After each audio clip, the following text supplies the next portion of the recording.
Hi hello നമസ്കാരം welcome back to my channel. ഇന്ന് നമ്മൾ ഉണ്ടാക്കാൻ പോകുന്നത് നല്ല ചുരക്ക വെച്ചിട്ട് നല്ല അടിപൊളി ഒരു ടേസ്റ്റി ആയിട്ടുള്ളൊരു ഡിഷാണ്. അപ്പോൾ എല്ലാവരും ഇത് ട്രൈ ചെയ്ത് നോക്കുക. വളരെ സിമ്പിളാണ് ഉണ്ടാക്കാൻ വേണ്ടിയിട്ട്, അതേപോലെ നല്ല ഹെൽത്തിയുമാണ്.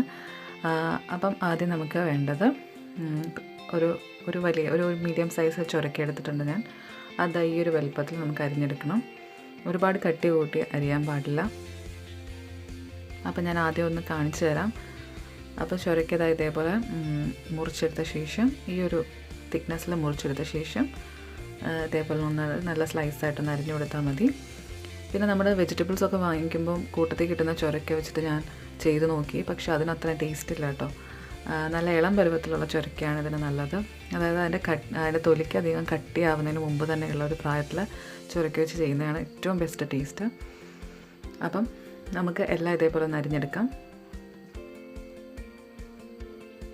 വളരെ സിമ്പിളായിട്ട് വയ്ക്കാൻ പറ്റുന്നൊരു തോരനാണ്. തോരൻ എന്ന് പറയാം. എന്നാൽ ഒരുപാട് മസാല ഐറ്റംസ് ഒന്നും നമ്മളിതിനകത്ത് ചേർക്കുന്നില്ല.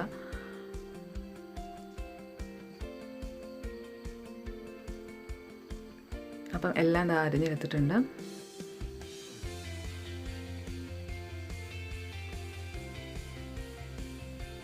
ഇനി നമുക്ക് ഉണ്ടാക്കാൻ തുടങ്ങാം. അതിന് വേണ്ടിയിട്ട് ഞാനിപ്പോൾ ഒരു കടായി വെച്ചിട്ടുണ്ട്. അത് നന്നായി ചൂടാകുമ്പോഴത്തേക്കും ഒരു 1.5 ടേബിൾ സ്പൂണോളം വെളിച്ചെണ്ണ ഒഴിച്ചു കൊടുക്കാം. അത് നന്നായിട്ട് ചൂടാകുമ്പോഴത്തേക്കും കടുക് ഇട്ട് കൊടുക്കുക. ഒരു 1/4 ടീസ്പൂൺ കടുകിട്ട് നന്നായിട്ടൊന്ന് പൊട്ടിച്ച് വറ്റൽമുളകും കരിവേപ്പിലയിട്ട് നന്നായിട്ടൊന്ന് പൊട്ടിച്ചെടുക്കാം. അതിനുശേഷം ഈ അരിഞ്ഞു വെച്ചിരിക്കുന്ന ചുരക്കയും പിന്നെ ഒരു സവാളയാണ് ഞാൻ എടുത്തിരിക്കുന്നത്.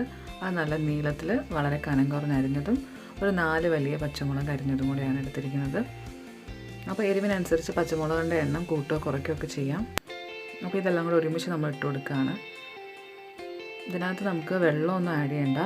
കാര്യം ഇതിനകത്ത് ചുരക്കകത്ത് നിന്ന് ഓൾറെഡി നല്ല രീതിയിൽ വെള്ളം ഇറങ്ങും. അപ്പോൾ ആ ഒരു വെള്ളത്തിൽ തന്നെ നമുക്കിത് വെന്ത് കിട്ടും.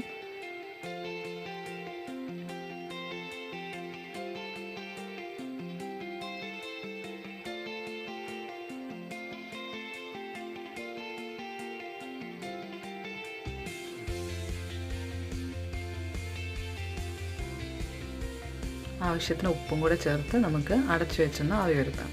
അപ്പോൾ ഉപ്പിടുമ്പോൾ പ്രത്യേകം ശ്രദ്ധിക്കുക. ഇത് വാടി വരുമ്പം അതിൻ്റെ ക്വാണ്ടിറ്റി കുറയും. അപ്പോൾ അതിനനുസരിച്ച് ഉപ്പിട്ട് കൊടുക്കാം.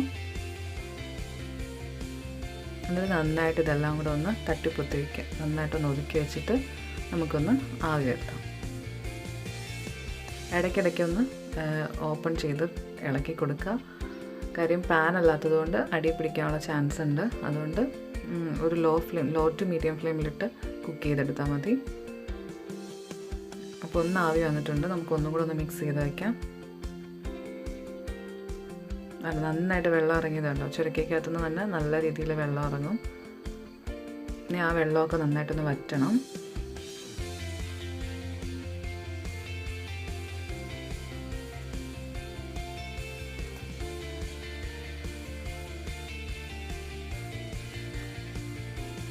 അപ്പം വെള്ളമൊക്കെ അത്യാവശ്യം നന്നായിട്ട് വറ്റി ചുരക്കയൊക്കെ അത്യാവശ്യം ഒന്ന് വെന്ത് വന്നിട്ടുണ്ട്. ഇനി നമുക്ക് ഇതിനകത്തോട്ട് ആഡ് ചെയ്ത് കൊടുക്കേണ്ടത് ഒരു പിടി തേങ്ങ ചിരകിയതാണ്. അത് മിക്സിയിലിട്ട് ഗ്രൈൻഡ് ഒന്നും ചെയ്യേണ്ട. അല്ലാതെ തന്നെ നമുക്ക് ഒരു പിടി തേങ്ങ തിരിങ്ങിയത് അതേപോലെ തന്നെ ഇട്ട് കൊടുക്കാം.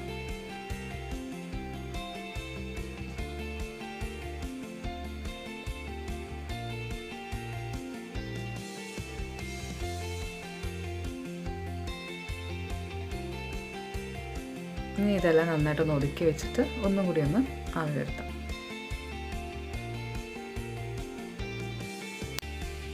അപ്പോൾ ഈ സമയത്ത് ഉപ്പൊക്കെ കറക്റ്റാണോ നോക്കുക.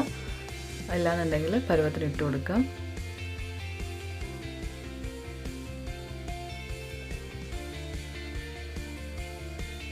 അപ്പോൾ ഇത്രയും മതിയാകും. ഇനി നമുക്ക് നന്നായിട്ട് ഇതൊന്ന് മിക്സ് ചെയ്ത ശേഷം നമുക്ക് വേറൊരു ബൗളിലോട്ട് മാറ്റാം.